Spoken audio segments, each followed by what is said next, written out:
sekejam-kejamnya komunis di Cina, saudara. Nggak sekejam Indonesia terhadap Papua, saudara. Kalian teriak-teriak sedikit-sedikit, orang dianggap komunis, semua orang dianggap komunis. Ternyata kalian lebih bangsat daripada komunis. Ya, kalian ngaku-ngaku orang beragama, Allah Akbar, Allah Akbar. Ternyata kalian Allah Akbar yang membawa kematian. Karena Islam dimanapun membawa kematian, saudara. Jadi apa yang Indonesia sembunyikan di tanah Papua, di dalam ini? Kenapa tidak mengizinkan itu Komisaris Tinggi PBB? Itu 84 negara berdaulat anggota PBB minta supaya Komisaris Tinggi PBB masuk ke Papua.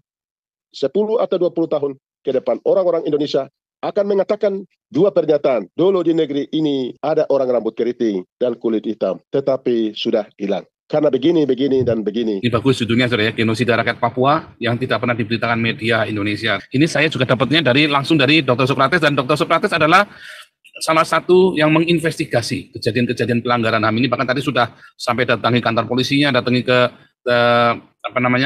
Batalion 757 untuk melaporkan bahwa 756 melakukan penyiksaan terhadap rakyat Papua, tapi ditolak ya, saudara ya.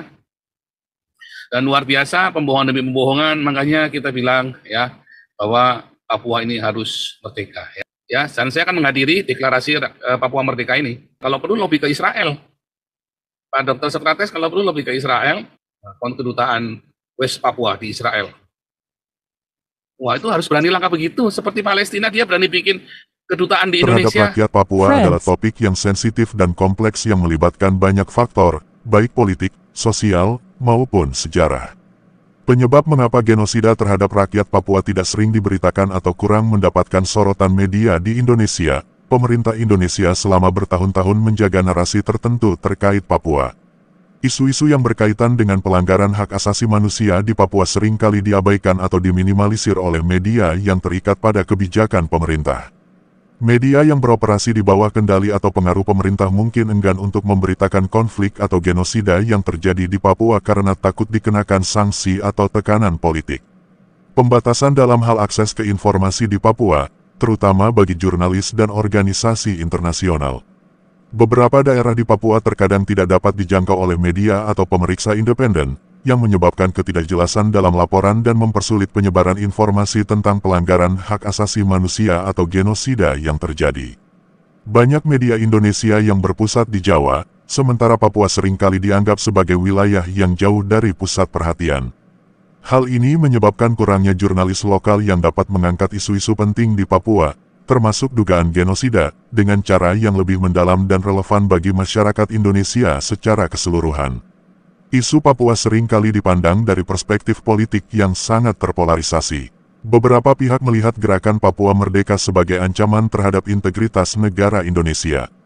Dalam konteks ini, beberapa media mungkin enggan menyelidiki atau melaporkan dengan jujur tentang genosida karena takut memperburuk ketegangan atau memberi dukungan terhadap narasi yang dianggap merugikan negara. Media Indonesia umumnya lebih fokus pada isu-isu nasional yang lebih besar atau lebih dekat dengan pusat pemerintahan. Isu-isu seperti genosida atau pelanggaran hak asasi manusia di Papua mungkin tidak menarik perhatian media mainstream karena dianggap sebagai masalah yang lebih terlokalisasi atau terlalu kontroversial untuk disorot dengan cara yang lebih objektif. Seringkali, masyarakat Papua menghadapi diskriminasi rasial yang menyebabkan ketidakpedulian terhadap penderitaan mereka. Media dan masyarakat umum mungkin kurang peka terhadap isu-isu yang dihadapi oleh masyarakat Papua karena pandangan stereotip yang berlaku, di mana mereka sering dianggap sebagai kelompok yang terpinggirkan dan tidak relevan dalam konteks diskursus nasional.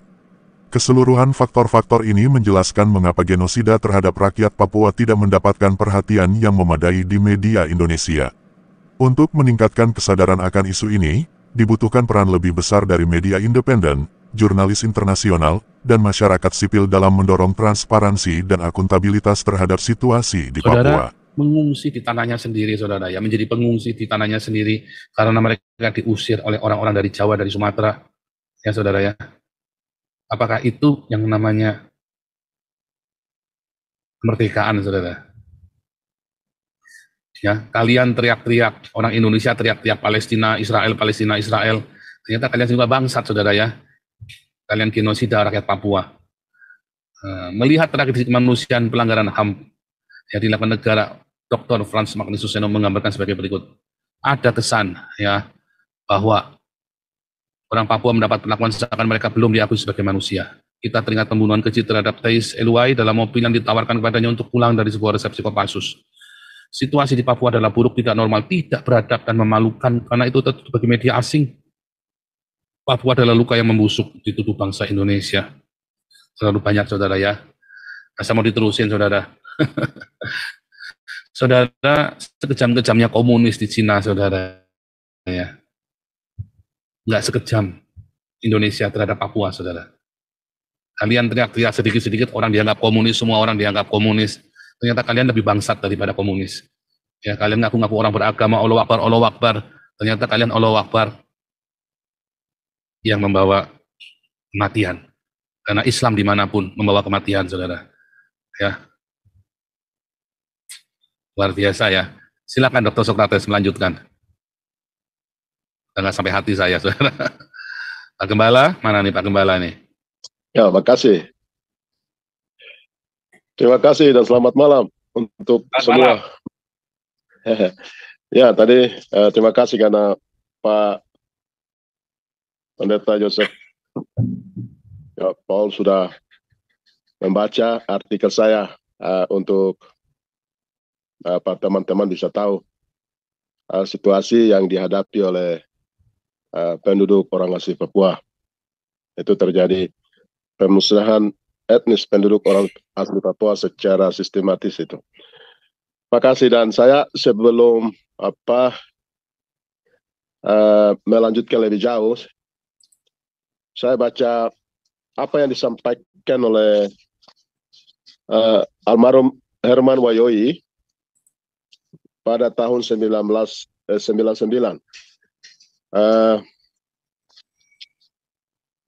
Beliau sampaikan satu tulisannya, Tanah Papua atau Irian Jaya masih dalam status tanah jajahan. Dalam tulisan itu, beliau sampaikan pengamatan beliau tentang situasi yang dialami oleh penduduk orang asli Papua. Dia tulis begini, dan itu saya sudah abadikan dalam buku saya, buku pemusnahan etnis Melanesia ini yang dilarang oleh negara yang tahun 2007. Beliau katakan seperti ini, pemerintah Indonesia hanya menguasai daerah ini, kemudian merencanakan pemusnahan etnis Melanesia dan menggantinya dengan etnis Melayu dari Indonesia. Hal ini terbukti dengan mendatangkan transmigrasi dari luar daerah dalam jumlah ribuan untuk mendiami lembah-lembah yang subur di tanah Papua.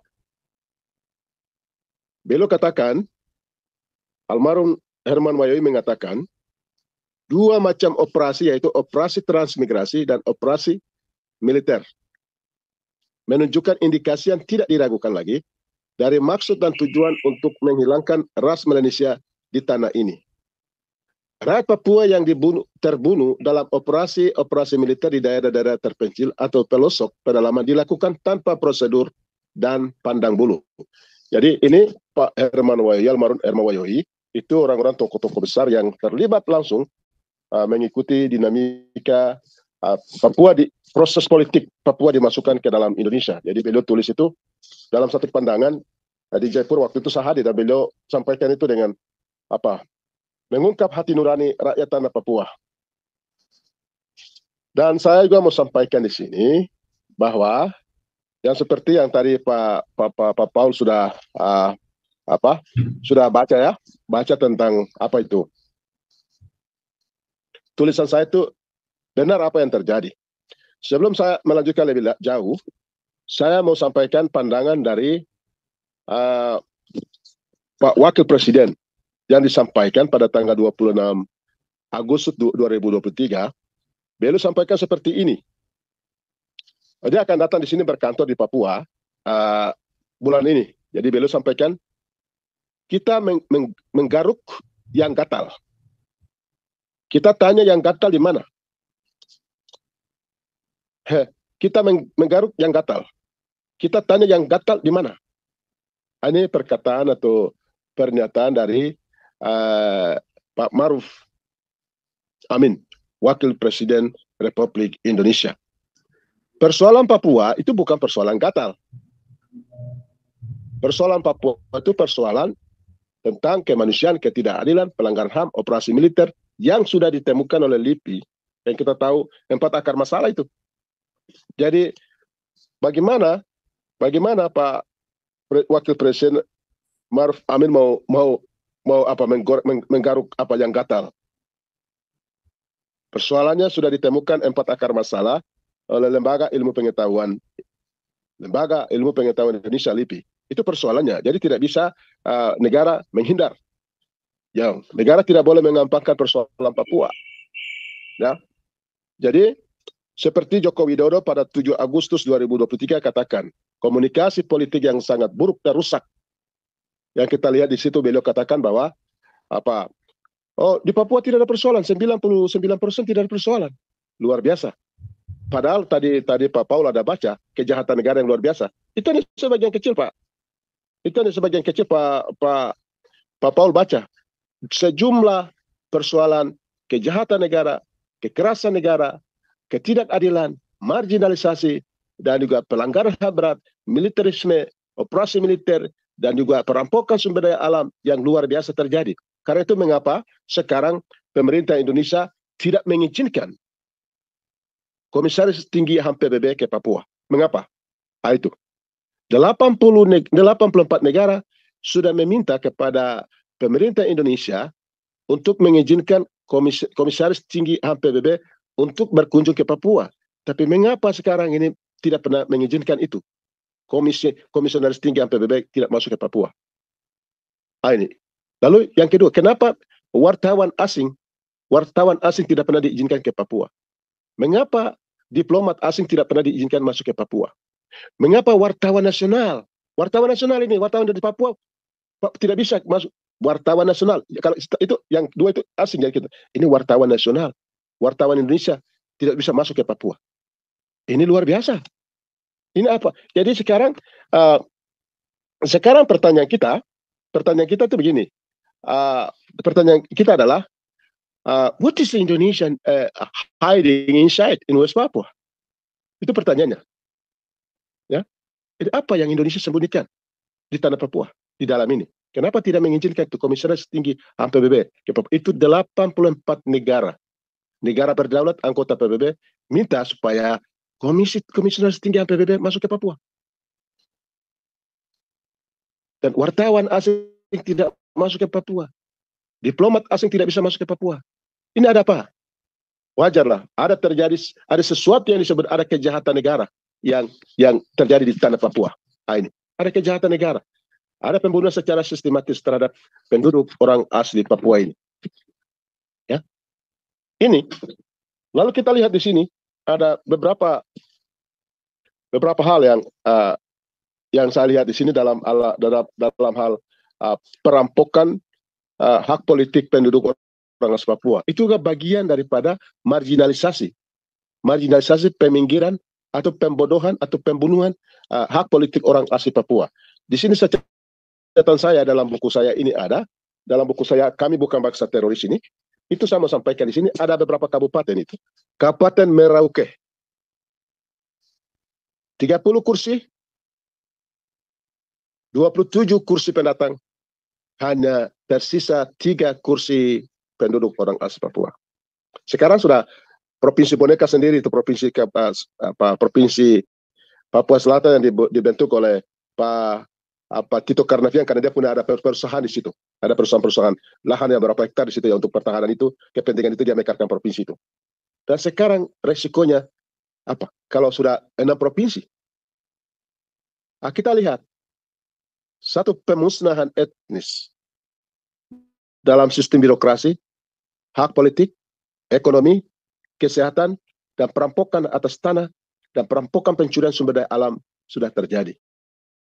Tujuan penguasa pemerintah Indonesia adalah bagaimana melumpuhkan penduduk orang asli Papua. Bagaimana memiskinkan penduduk orang asli Papua. Bagaimana meniadakan penduduk orang asli Papua. Bagaimana memusnahkan penduduk orang asli Papua. Dengan demikian orang Melayu, orang Indonesia, mereka menguasai tanah ini ya tentu menjadi milik mereka dan untuk menikmati sumber daya alam. Buktinya kita lihat 60 tahun. Tanggal 1 Mei 1993 terhitung dari situ sudah 60 tahun.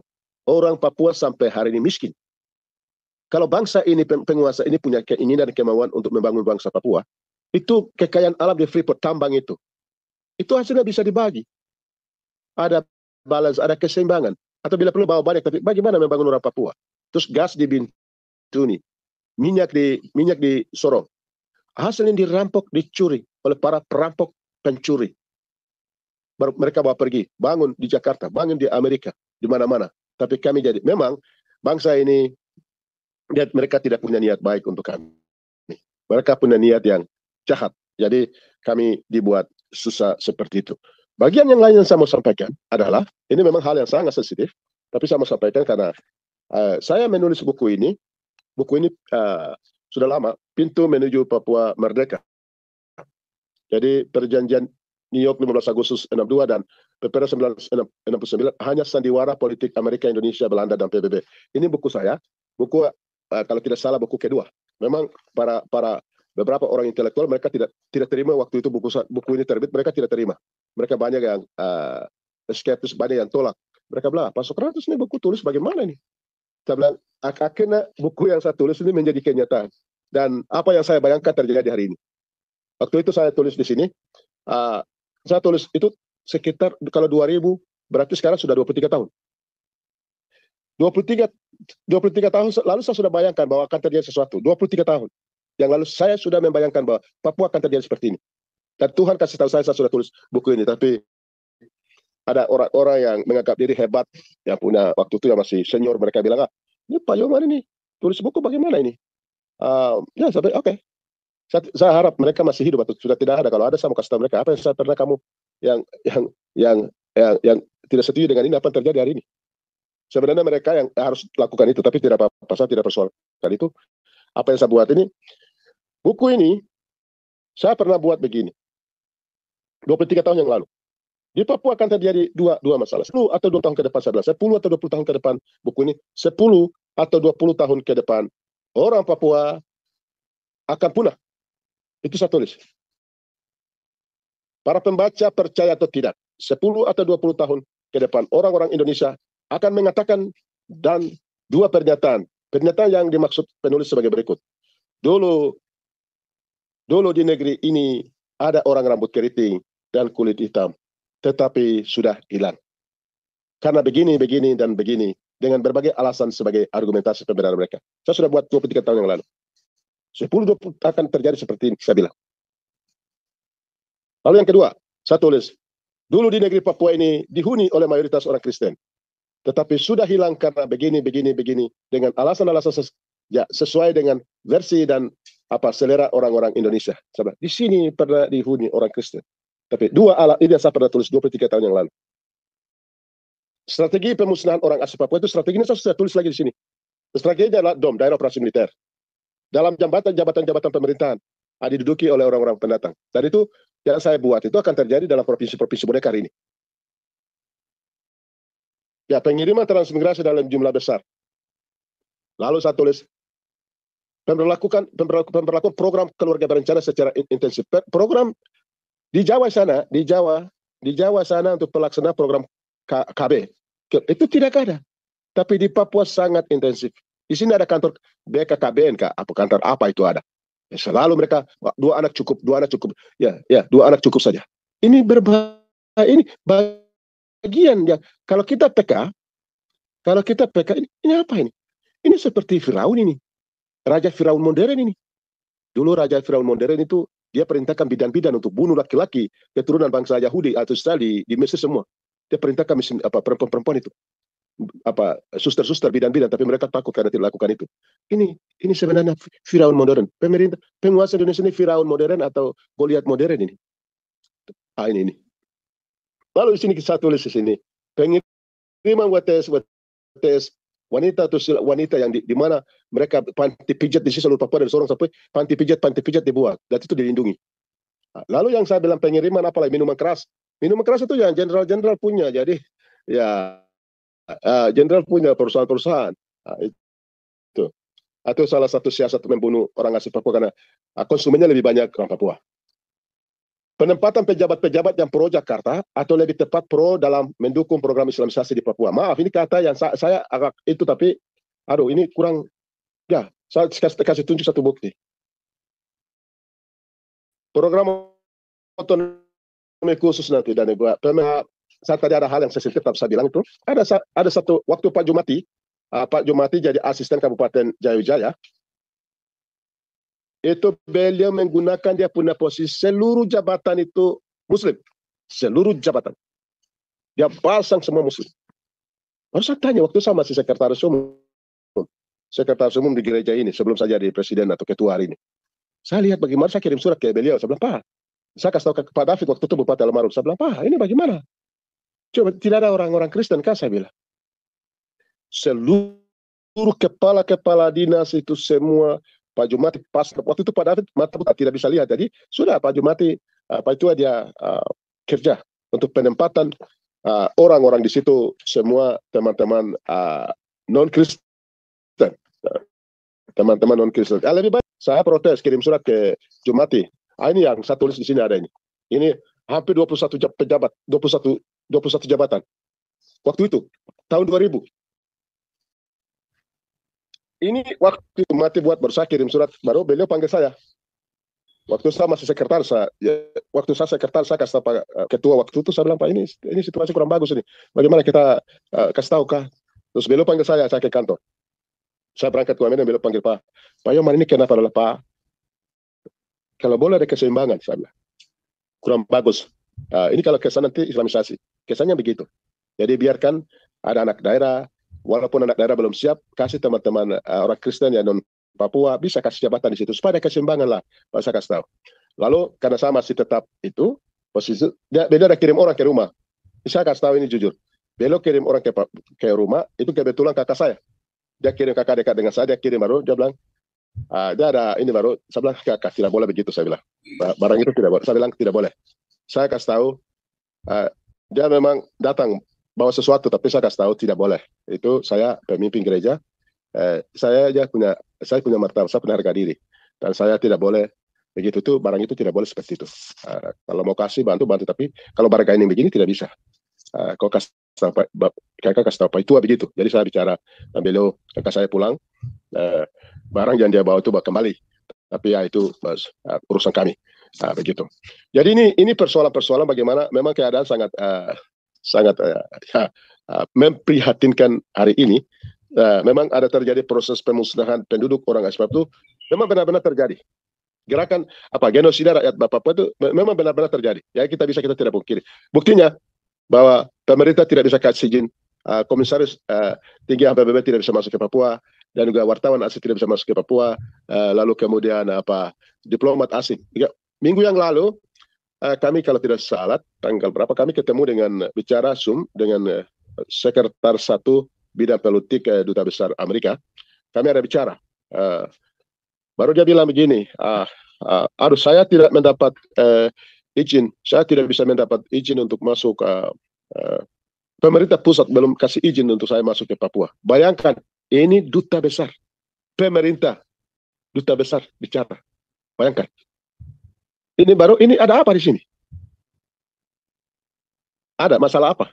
Ada kejahatan negara yang terjadi. Dan sekarang kejahatan negara yang dilakukan oleh pemerintah, sehingga kita mesti kampanyekan ini terus-menerus kepada komunitas global. Komunitas global tidak boleh mereka membisu dan diam, dan tidak boleh mereka memperkuat posisi Indonesia karena kepentingan bisnis, kepentingan gas, kepentingan emas dan segala macam ini. Jadi begitu, Pak. Terima kasih karena tema ini bagus, Pak Pendeta, Pak Doktor, ya, Joseph. Excellent, it's brilliant. You choose this title. Luar biasa. Yuk, begitu. Saudara kita yang ingin menanggapi bertanya, jangan panjang-panjang ya, saudara ya. Akan mendapat pencerahan apa yang terjadi di Papua dan bagaimana persiapan Papua ini ya. Sudah sampai sejauh mana, tentu saja sudah siap, sudah ada kabinetnya, sudah ada pemerintahannya. Hanya bagaimana secara resmi pemerintah negara Indonesia angkat kaki dari tanah Papua ini, saudara ya. Pak Paul, Ya, sebelum ini saya mau sampaikan selalu ada istilah-istilah yang salah di sini. Orang Papua bergabung dengan, tidak pernah orang Papua bergabung, itu istilah yang salah. Bergabung dan digabungkan itu beda sekali. ya. Istilah penggunaan bergabung dengan digabungkan itu beda. Jadi rakyat dan bangsa Papua itu digabungkan, bukan bergabung. Karena rakyat dan bangsa Papua tidak pernah bergabung, tidak pernah, tapi digabungkan melalui satu proses politik yang sangat salah. Ya, itu melalui tadi kita sering bela perjanjian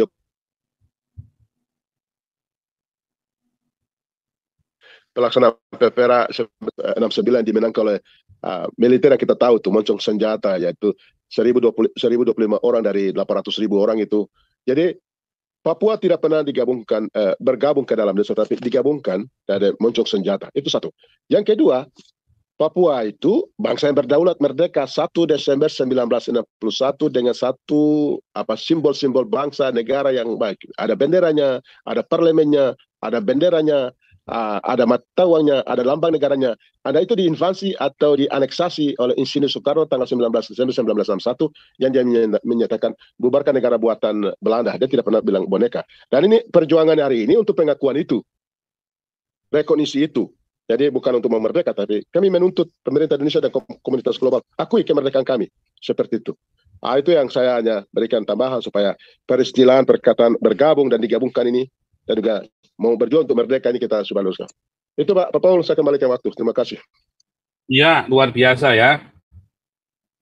Jadi memang pada kenyataannya Papua tidak pernah minta bergabung dengan Indonesia, ya, melainkan diambil, ya, lalu diokupasi. Ya, saudara ya, karena sebetulnya Belanda dengan Papua sudah bahkan sudah menyatakan kemerdekaan, ya, berdirinya negara Papua Barat sebetulnya. Waktu itu sudah dinyatakan negara Papua Barat, ya. Tiba-tiba Indonesia dengan Amerika, ya, melakukan manuver dengan luar biasa, ya, terjadilah pemutarbalikan sejarah, saudara ya, dan itu sudah diakui oleh Lembaga Ilmu Pengetahuan Indonesia LIPI, peneliti LIPI.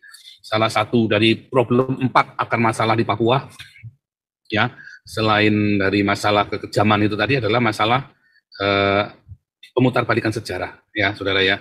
Kalau ada penghapusan sejarah, pemutarbalikan sejarah, dan Indonesia sudah berbohong dengan begitu rupa. Ya, pada kenyataannya Indonesia itu dijajah oleh Papua, saudara ya, dipaksa bergabung dengan Papua.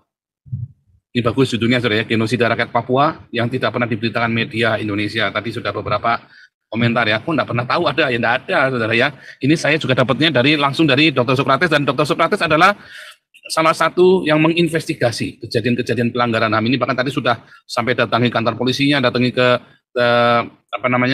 Batalion 757 untuk melaporkan bahwa 756 melakukan penyiksaan terhadap rakyat Papua, tapi ditolak ya, saudara ya.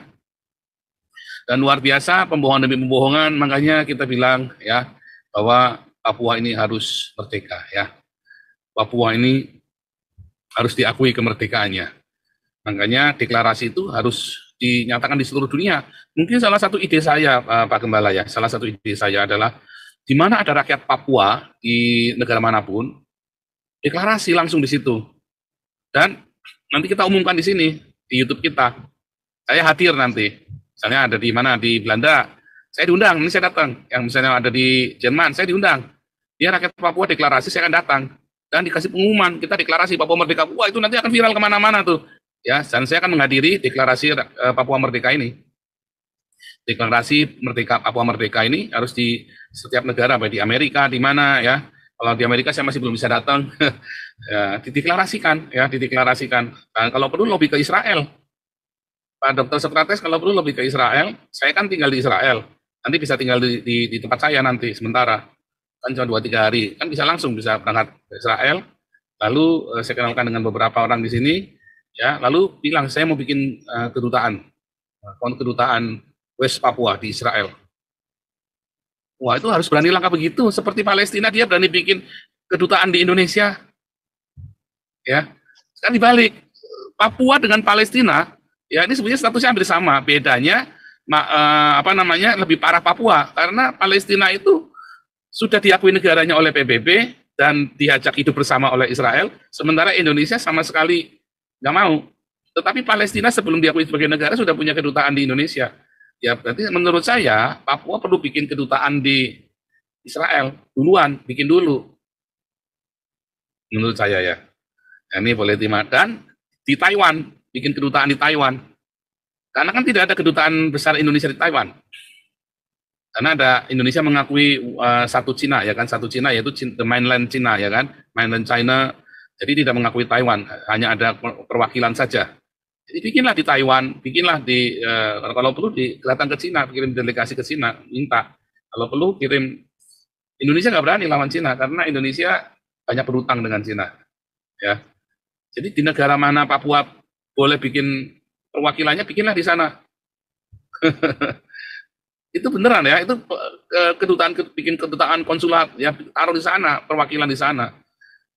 Saya nggak tahu nih di Vanuatu, sahabatnya Papua Barat ini Vanuatu dan ini kan Vanuatu dan apa namanya satu lagi saya lupa tuh. Itu perlu bikin tuh. Jadi perlu bikin bukan cuman kerjasama tapi bikin kantor di sana, taruh siapa yang di sana yang mewakili kepentingan Papua di sana kerjasama. Itu penting, pengakuan itu penting. Bikin kedutaan atau konsulat atau perwakilan rakyat Papua, West Papua, itu penting itu ya. Lalu bikin tulisannya di luar adalah Konsulat Jenderal West Papua di Berlin, Konsulat Jenderal West Papua di Belanda, Konsulat Jenderal West Papua di Israel, Konsulat Jenderal Papua di Taiwan, harus berani begitu. Itu marketing dan pasti berhasil. Begitu Pak Sokrates, itu penting ya, itu pengakuan yang kelihatannya nyeleneh, tetapi mau nggak mau orang akan mengakui. Jadi bukan kalau misalkan ada asrama Papua di Jakarta, oh jangan, kalau di sini jangan bilang asrama Papua, dibilang inilah perwakilan negara West Papua, ditulis papannya di depan, perwakilan atau konsulat jenderal West Papua. Bikin begitu, harus berani, dan disitu lobbynya itu harus berani. Harus melangkah sampai ke sana. Sekarang kalian udah sering pergi ke ini, Pak Markus Haluk, sering pergi ke Eropa sini ya, ke Finland, ke Norway kan. Harusnya bikin perwakilan West Papua di Norway. Rusia bikin perwakilan, harus bikin. Nanti jadi. Caranya begitu, ya.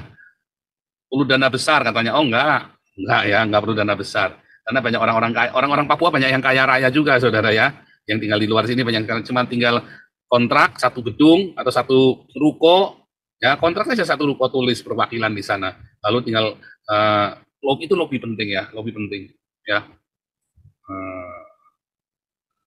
Mungkin begitu Pak Sokrates, itu bisa. Jadi sudah ada tindakan nyata yang kelihatannya itu wah kok bercanda, oh enggak bercanda, ya marketing juga begitu. Kita belum ada perwakilan resmi, tapi kita bikin kantor di sana, kita taruh, kita tanam orang di sana. Itu kelihatannya sepele, tetapi itu adalah sebuah langkah besar itu. Embrio memang harus ada. Embrio ya. Untuk menuju satu kedaulatan penuh itu harus ada, karena Pak Paul, terima kasih. Memang kami orang Papua tidak bodoh. Kami tahu, kami mengerti, kami sadar. Jadi kami berjuang dalam kesadaran kami. Dan kami berjuang dalam kesadaran dan kami mengerti baru. Lalu saran tadi Pak katakan untuk apa umumkan deklarasi itu sudah 7 kali beberapa deklarasi, dan itu resistensi, satu perlawanan Pak Paul, perlawanan yang dilakukan oleh rakyat dan bangsa Papua Barat ini. Kalau bagi Indonesia itu lucu-lucu, mereka presiden ini deklarasi itu bagian dari satu proses resistensi dan satu proses perjuangan perlawanan. Iya dong. Bangsa yang sedang diduduki, sedang dijajah, itu berbagai macam siasat, berbagai macam strategi perjuangan untuk mengganggu penguasa yang pendudukan dan penjajah itu. Jadi kalau orang bilang bahwa orang kalau kadang-kadang melecehkan, sudah presiden bro, sudah tidak, orang mesti sadar terus mengerti. Kami sebagai bangsa yang diduduki, dijajah dan ditindas atau dimusnahkan ini, ada langkah-langkah, ada upaya-upaya yang harus dilakukan. ada ini, deklarasi ini, deklarasi ini, deklarasi ini, presiden ini. Bukan masalah akui atau tidak akui, tapi ada ekstensi perlawanan di sini ada. Ada ekstensi perlawanan di sini ada. Itu yang saya selalu respect orang-orang itu. Ya, jadi pada saat setelah merdeka itu bersatu, dan itu akan menjadi seperti partai politik. Yang terakhir Benny Wenda 1 Desember 2020 deklarasi pemerintah sementara di Inggris yang sekarang ya sedang proses jalan di mana-mana ini. Itu. Jadi kalau proses deklarasi begitu sudah ada untuk pengakuan 1 Desember 1961 itu. Jadi ada orang-orang hebat yang Tuhan kasih untuk bangsa Papua ini, mereka mempertaruhkan hidup mereka, waktu mereka, tenaga mereka. Untuk seperti itu. Dan juga saran tadi saya terima saran untuk membangun kedutaan seperti di Israel, di Taiwan, di China atau beberapa tempat itu kita bisa jajaki. Ya, kita bisa dorong. Di Afrika termasuk. Kelihatannya konyol ya, tapi Indonesia waktu kemerdekaannya belum diakui PBB. Apakah kemerdekaan itu harus diakui oleh PBB? Indonesia pernah keluar dari PBB loh. Ya kan? Apakah yang namanya negara itu harus diakui oleh PBB? Emang PBB ini siapa? Emang kalau nggak diakui PBB itu bukan negara? Good. Betul. Itu setuju.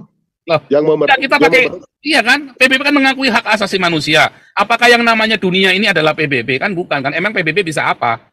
Indonesia pun pernah keluar dari PBB. Iya kan? Nah, sama. Rusia adalah NATO. Tapi Rusia itu tinggal di Eropa. Amerika malah bukan Eropa. Mengapa Rusia tidak boleh masuk ke NATO?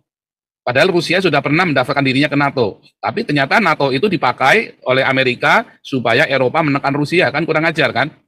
Nah itu juga sama. PBB jangan sampai PBB itu mengintimidasi kalian, lalu memframing kalian. Kalian bisa merdeka tanpa PBB, enggak urusan. Sementara negara-negara itu yang mau bekerja sama dengan kalian, menerima kalian ke Afrika, ya kan? Kemana? Di mana negara itu? Kalau perlu ke Korea Utara. Kalau perlu kalian kirim delegasi ke Korea Utara. Oh, dengan senang hati mereka. Ya kan? Selama ada negara-negara yang mengakui kalian, sama Indonesia, mengapa masih menjagai Palestina? Apakah Palestina sebuah negara waktu itu? Belum. Tetapi Palestina dan Mesir, dua negara ini yang pertama kali mengakui kemerdekaan Indonesia. Sementara Indonesia belum benar-benar masih secara hukum, bahkan di dalam PBB pun belum ada.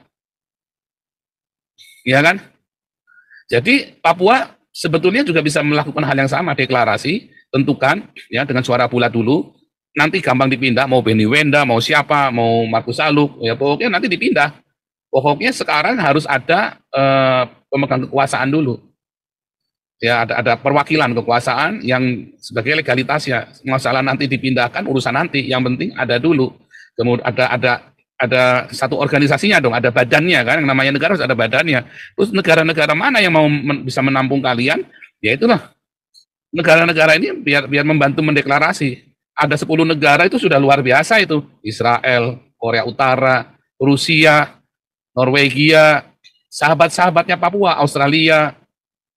Saya kira mereka bersedia. Saya kira itu hal yang sepele tetapi harus dilakukan. Sama seperti Indonesia dulu yang mengakui cuma Mesir sama Palestina. Ya kan? Maka Palestina pun bukan sebuah negara waktu itu. Nah, kalau kalian kirim delegasi kalian ke Korea Utara, nggak mungkin ditolak. Pasti diterima. Kalian punya emas, kalian punya banyak sekali mahar yang tidak mungkin ditolak oleh seluruh dunia. Mahar kalian itu terlalu banyak, ya kan? Siapa yang mau tolak Papua Barat? Bahkan kalau kalian lobbynya bagus ke Amerika khusus, ya bilang kami tidak akan usir Amerika kalau kalian akui kemerdekaan kami, ya kan? Itu Amerika kan berpikir lagi tuh. Saya kira perang dingin sudah usai ya. Jadi udah nggak mikir Rusia, mikir ya Cina. Kalau kalian tidak akui kami kan pergi ke Cina. Kan begitu kan? Kan sekarang kalian sudah banyak di Amerika. Ya kan? Lebih tanya dulu, kalau enggak kita akan merapat ke Cina. Kami usir kalian. Ya itu Pak Paul sekarang kan dunia sudah mengglobal jadi. Iya. Tidak terisolasi, tidak terikat dengan salah satu negara karena betul. Dunia sudah berubah, dunia terus mengglobal. Jadi kami bisa membangun solidaritas dengan siapa saja, membawa penderitaan kami, membawa pergumulan perjuangan kami, bisa tawarkan dengan apa yang kita punya seperti ini. Ya, kita bisa tawarkan kita punya kekayaan ini, bagaimana bisa membantu kita. Jadi seperti yang tadi memberi perspektif, tadi Pak Paul sudah memberikan perspektif, coba bisa ke Taiwan, ke China, ke Korea Utara atau Norwegia. Ini kan perspektif-perspektif yang Pak Paul buka buat kami supaya para pejuang di luar negeri ini mereka bisa juga bisa mengembangkan sayap untuk dengan menawarkan bahwa oke, kami punya tambang, kami punya kekayaan ini, bisa tolong kami. Seperti saya setuju dengan bukan masalah PBB, bukan masalah PBB. Yang memerdeka itu kami, bukan PBB. Saya setuju itu, 100% saya setuju itu. Yang kami korban kami, yang menderita kami, yang orang-orang menginjak-injak martabat hak itu kami, yang kami. Jadi kalau ketika kami yang berbicara, saya pikir negara-negara lain bisa mendukung. Jadi Pak Paul sekarang proses persoalan memperkenalkan persoalan Papua ini sudah meluas sekarang, apalagi berkat dari media sosial yang begitu terbuka. Itu orang sudah semakin tahu mengapa Indonesia ini tidak mengizinkan Komisaris Tinggi PBB tidak masuk ke Papua, tidak izinkan wartawan ke Papua. Ini bertanya, tapi orang semakin mengerti. Generasi muda Indonesia yang mempunyai yang berpikir rasional itu, mereka sudah mulai mengerti persoalan kami. Jadi seperti yang tadi Pak Paul bilang, itu penting sekali. Dunia itu sudah mengglobal. Kami boleh berteman, berkawan dan bersahabat dengan siapa saja. Sangat bisa, Pak. Betul. Bahkan sebetulnya kalau melihat peta ekonomi, apalagi ada BRICS ya, BRICS ini ngeri ya. BRICS ini adalah gabungan negara-negara yang non Amerika, yang menolak dolar. Ya, termasuk dalamnya ada Rusia, India, Cina, ya, negara-negara Afrika, ya, negara Afrika Selatan ya, kalau nggak salah ya. Ini luar biasa sekali ya. Papua bisa lihat situ anginnya kemana nih. BRICS saja berani loh, ya. Artinya sebetulnya hanya kalian butuh melangkah, butuh bertindak, ya, dan mau mengalah satu sama lain di dalam internal kalian, ya siapapun, yang penting merdeka dulu. 5 tahun, kekiran atau kalian mau 2 tahun, oke. Kekir, pokoknya merdeka dulu, lepas dulu, supaya kalian bisa menentukan nasib kalian sendiri dulu, yang penting. Dalam prosesnya, itu diplomasi, ya. Jadi kalau kalian sedang menjadi diplomasi, seperti Pak Markus Haluk ini kan banyak keliling kan, dan Benny Wenda, jangan berhenti cuma ngomong, tapi taruh monumen di situ berupa kantor perwakilan, taruh orang Papua satu di situ, dia sambil sekolah, dia sebagai perwakilannya, dia sebagai kepala kantornya, sebagai duta besar kalian di sana, sebagai diplomat kalian ditaruh di sana. Itu kalau kalian bisa bikin begitu, kalian akan mendapat dukungan dari internasional. 2024 negara Indonesia harus angkat kaki dari Papua. Jadi Pak Paul, apa yang seperti pandangan atau pemikiran yang disampaikan oleh Pak Paul ini, itu ditangkap oleh Benny Wenda. Ya. Tuan Benny Wenda itu dia cerdas, sehingga dia mendeklarasikan 1 Desember 2020. Lalu dia jalan, sehingga ada negara-negara yang menerima dia, dan setara. Ada pertemuan di mana-mana dia hadir. Itu dia sudah bikin embrio itu. Tapi ada beberapa anak-anak, ada beberapa orang yang berpikiran sangat kerdil. Ya, saya katakan sangat kerdil. Mereka bilang itu tidak bisa. Harus pakai UMWP saja. UMWP saya bilang, loh, ini sesuatu yang baik. Yang saya orang pertama yang sampaikan ucapan selamat, dan tidak ada orang Papua yang sampaikan ucapan selamat pada saat Benny Wenda mendeklarasikan maksudnya 1 Desember 61, tapi dia kemarin 1 Desember 2020 di Inggris. Dan itu mendapat respon yang bagus. Walaupun dari secara negara belum, tapi ini proses perjuangan yang perlu diakui. Deklarasi itu perlu ada. Kabinet bayangan itu perlu ada. Saya pikir dalam sebuah perjuangan harus ada satu deklarasi dan kabinet bayangan dia jalan, dan itu mengganggu negara merdeka, itu mengganggu pendudukan. Dia merasa terganggu. Ya. Tapi ada anak-anak di sini, ada anak-anak jalanan di sini, mereka tidak setuju. Saya lihat mereka ini. Ya, ini Pak Paul bilang, jadi waduh, saya harap mereka juga ada di dalam dalam ini. Makanya saya minta mohon teman-teman Papua membantu memviralkan YouTube ini, ya, karena YouTube ini adalah menjelang 2024, YouTube ini 40% saya arahkan untuk mempersiapkan berdirinya negara Papua, sehingga 2024 Papua sudah menjadi sebuah negara yang terlegitimasi. Nah, saya sudah bilang, saya sudah kasih tahu ke segenap anggota komunitas ini. Makanya di sini Anda lihat, co-hostnya hanya Pak Sokrates dan saya. Saya tidak mau melibatkan orang-orang yang ada di Indonesia untuk masuk dalam ini. Ini perjuangan saya, ya perjuangan saya pribadi, ya untuk Jadi support.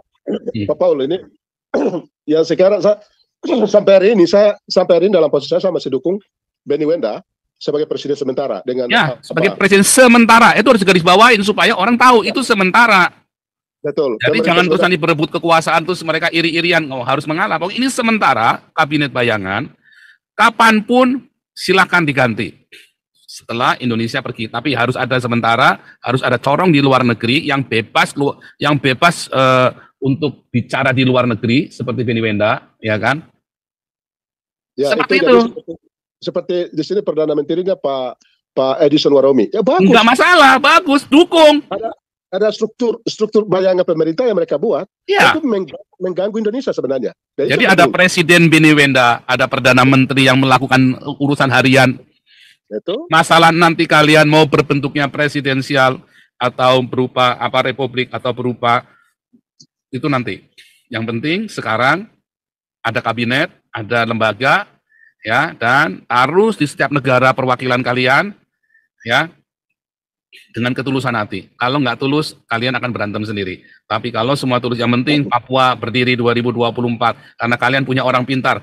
Jadi, saudara-saudara, ini sekalian saya kasih tahu, saudara ya, selama ini di framing, kemarin kalau kita bahas, Papua ini orang bodoh. Kalau nanti merdeka, nanti kalian akan perang sendiri. Saya ingat sekali Pak Junias Toping pernah ngomong begitu ya. Nanti kalian akan bunuh-bunuhan sendiri. Kalian orang bodoh, kalian bunuh-bunuhan sendiri, kalian melarat, kalian terbelakang, kalian masih kurang ini, kurang itu. Oh enggak, saudara. Saya melihat dengan mata kepala sendiri ada ratusan mahasiswa Papua di Jerman. Saya khotbah di sana. Saya khotbah di depan ratusan mahasiswa Papua di Jerman.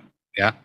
Jadi saya melihat dengan mata kepala saksi mata. Itu baru di Jerman, belum di Prancis, belum di Itali, belum yang ada di Amerika, yang di Australia lebih banyak lagi saya dengar. Ya, jadi Papua itu berisi orang-orang pandai. Bahkan mungkin lebih banyak orang, persentase orang pandai di Papua lebih banyak daripada orang di Indonesia. Ya, kedua, Papua itu kaya, cuma dimiskinkan. Dan banyak orang-orang Papua yang kaya raya, yang punya uang, cuma dimiskinkan dan tidak diberi kesempatan. Jadi Papua sudah siap, ya, dengan intelektualitas, dengan materi, ya, dengan apalagi kesiapan mental mereka punya, dan Papua bisa bersatu. Kalau Papua nggak bisa bersatu, ya sudah selesai itu pergerakan Papua merdeka. Ini masih berjalan, artinya apa? Artinya Papua bersatu. Kalau nggak bersatu, udah bubar tuh Papua itu dari dulu. Pak Paul? Ya. Terima kasih. Jadi saya sampaikan ini, atas nama rakyat dan bangsa Papua Barat dari Sorong Merauke, saya mau sampaikan bahwa Benny Wenda itu sudah bikin pemerintah itu Pak Paul dukung ya. Tolong promosi. Ya. Tolong promosi. Benny Wenda itu presiden sementara. Tolong promosi. Sementara ya, saudara-saudara ingat. Artinya kapanpun bisa diganti, tetapi harus ada sementara. Dukung dia. Ada pemimpin sementara. Dukung dia, Pak. Rakyat Papua mengharapkan, dia sudah merintis, sudah lobby di mana-mana. Tolong saya sampaikan dalam forum ini, saya harap yang sudah masuk dengar ini, dengar baik-baik. Dr. Gembala Sokrates Oman sampaikan bahwa dukung Benny Wenda presiden sementara. Dia sudah biar lobby di mana-mana kasih tinggal dia. Nah itu perlu susunan kabinetnya dibuka secara umum, bendera, lambang kalian, bendera. Minggu depan kita deklarasikan lagi, ini presiden sementara, Perdana Menteri, dan ini kabinetnya diumumkan. Bahwa kalian memang sudah siap. Betul, sudah. Itu sudah. Kabinetnya sudah diumumkan juga. Betul, tahun 2020, betul. Minggu depan kita umumkan lagi di sini.